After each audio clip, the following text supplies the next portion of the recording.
আসসালামু আলাইকুম। আজকে নতুন একটা রেসিপি শেয়ার করব আপনাদের সাথে। এই যে শাকটা, এটাকে কে কে চেনেন, ডাঁটাও বলতে পারেন।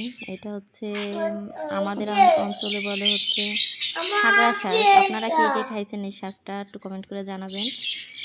এটা খুলনাতে অনেক জনপ্রিয়, ঠিক আছে, কিন্তু আমাদের গোপালগঞ্জ বা টুঙ্গিপাড়া ওইখানের মানুষ কিন্তু মানে খাইতেই জানে না এই শাকটা।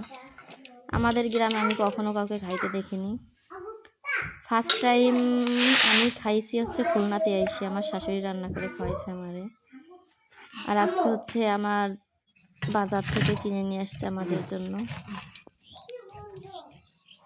এই যে কই মাছগুলো কিনে নিয়ে আসছিল অনেকগুলা, ওইখান থেকে কিছুটা মাছ নিয়ে নেব, কিছুটা রেখে দেবো।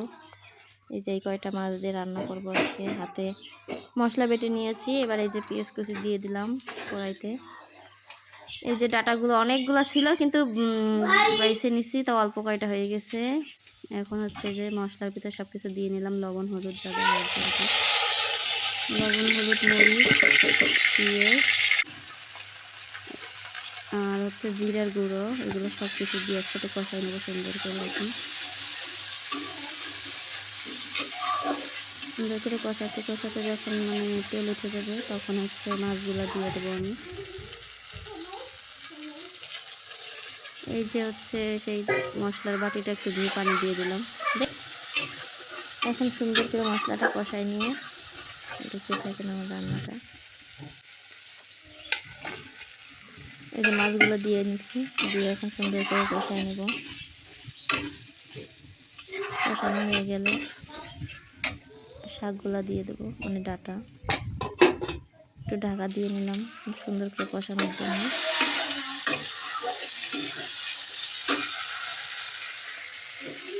এখন এই ডাটাগুলো দিয়ে দেবো। দেখেন কত কম হয়ে গেছে, অনেক দেখতে ছিল কিন্তু এখন খুবই কম হয়ে গেছে। বাছার পরে আর রান্নার পর আরও কমে যাবে।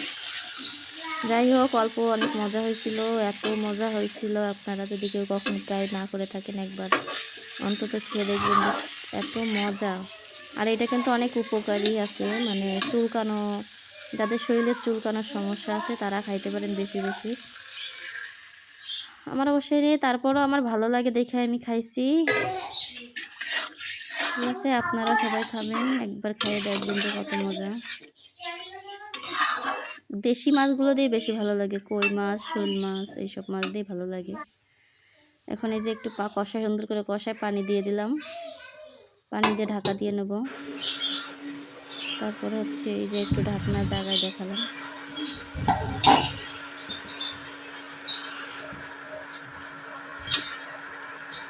একটু নাড়াই চাড়াই দিচ্ছি।